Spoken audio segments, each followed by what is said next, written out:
Hello friends, आप सभी का हमारे यूट्यूब चैनल फिनटॉक में बहुत बहुत स्वागत है। दोस्तों कैसे हैं आप सभी? आशा करता हूँ आप सभी अच्छे होंगे।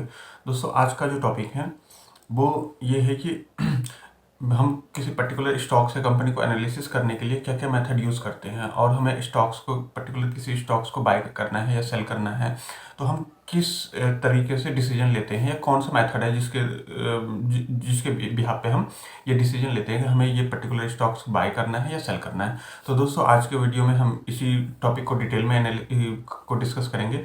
तो आशा करता हूँ अगर आपको हमारी ये वीडियो अच्छा लगे तो प्लीज़ हमारे वीडियो को लाइक जरूर कर दीजिएगा और हमारे चैनल को सब्सक्राइब करना बिल्कुल ना भूलें। दोस्तों अगर आपकी कोई क्वेश्चन या क्वेरी कुछ भी हो तो आप हमें कमेंट करके पूछ लीजिएगा, मैं उसका आंसर करने की पूरी कोशिश करूंगा। तो दोस्तों बढ़ते हैं आज के वीडियो की ओर। तो जैसा कि दोस्तों आज का टॉपिक है कि हम किसी भी पर्टिकुलर स्टॉक से कंपनी को बाय करने के लिए या सेल करने के लिए कौन सा मेथड यूज़ करते हैं। दोस्तों मतलब मेथड तो बहुत सारे हैं, लेकिन जो पॉपुलर कुछ मेथड्स हैं, जो पॉपुलर कुछ मेथड हैं हम उसी के बारे में आज डिस्कस करते हैं। जो सबसे पॉपुलर और सबसे पुराना मेथड है वो है दोस्तों फंडामेंटल एनालिसिस।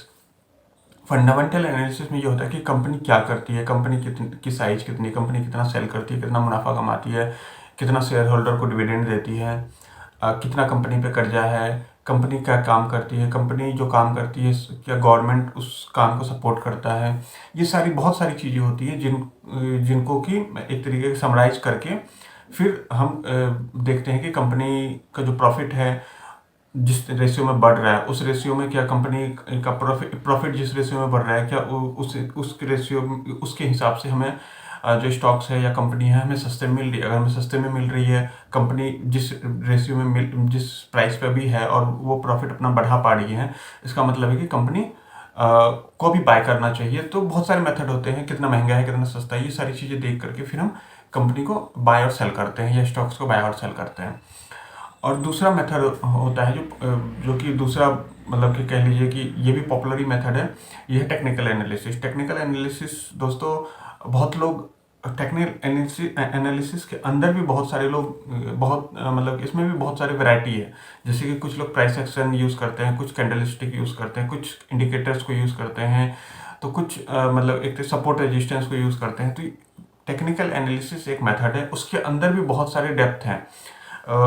डेप्थ के थ्रू लोग एनालिसिस करता है कि स्टॉक्स को बाय करना है या सेल करना है। उसी में से एक जो पॉपुलर है जो ट्रेड करने के लिए स्पेशली जो बहुत मतलब कि ऐसा कह लीजिए जो प्रॉपर एक बहुत कम ट्रेड करते हैं और इवेंट्स बेस्ड ट्रेड करते हैं। तो वो कैसे करते हैं? वो इवेंट्स बेस्ड मतलब कि आज इलेक्शन है या आज बजट है, आज कंपनी का रिजल्ट आने वाला है, या कंपनी में कुछ दिक्कत आ गई है तो उसका कुछ न्यूज़ है, कॉर्पोरेट एक्शन, कुछ कंपनी कुछ अनाउंसमेंट करने वाली, कंपनी डिविडेंड के लिए का अनाउंसमेंट करने वाली है या बोनस अनाउंसमेंट करने वाली है। ये सारी चीज़ों जो इवेंट्स बेस्ड है, मतलब कि जिसका कि कुछ इवेंट्स कुछ मतलब कि उन जो अनाउंसमेंट होगा या जो डिसीजन आएगा उसके बिहाफ पे स्टॉक्स ऊपर या नीचे होने वाला है, तो उसको प्रिडिक्ट करके लोग स्टॉक्स को बाय और सेल करते हैं।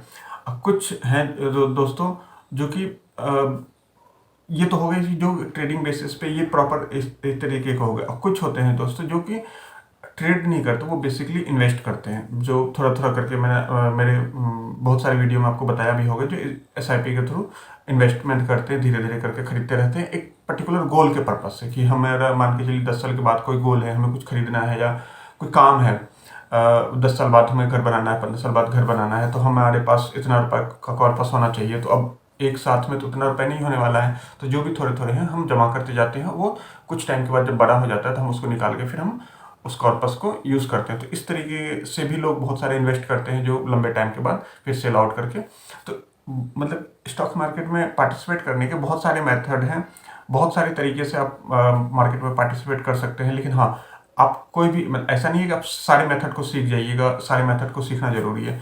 इनमें से कोई एक मेथड को अगर आप चूज़ कर लेते हैं और उसी मेथड के थ्रू आप काम करते हैं तो आप मार्केट में अच्छा मतलब प्रॉफिट बना सकते हैं, अच्छा सर्वाइव कर सकते हैं मार्केट में, ज़्यादा प्रॉब्लम नहीं होने वाली है। लेकिन कोई भी एक मेथड को, जो भी आपको सूट करे मेथड, उस मेथड को आपको प्रॉपर सीखना पड़ेगा, प्रॉपर एक्सपीरियंस लेना पड़ेगा, काम करना पड़ेगा, उस पर डेप्थ में जाना पड़ेगा, डिटेल में चेक करना पड़ेगा। जैसे मैंने आपको बताया, मैंने अभी पहला जो बताया फंडामेंटल एनालिसिस, फंडामेंटल एनालिसिस में भी बहुत सारी चीज़ें आती हैं।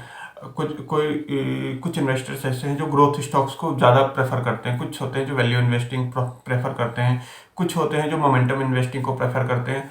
तो बहुत सारे वैरायटी है इसके अंदर में। तो आपको क्या करना है, किस तरीके से करना है, तो ये डिपेंड करेगा कि आप किस तरीके के इन्वेस्टर हैं, आपको क्या पसंद है।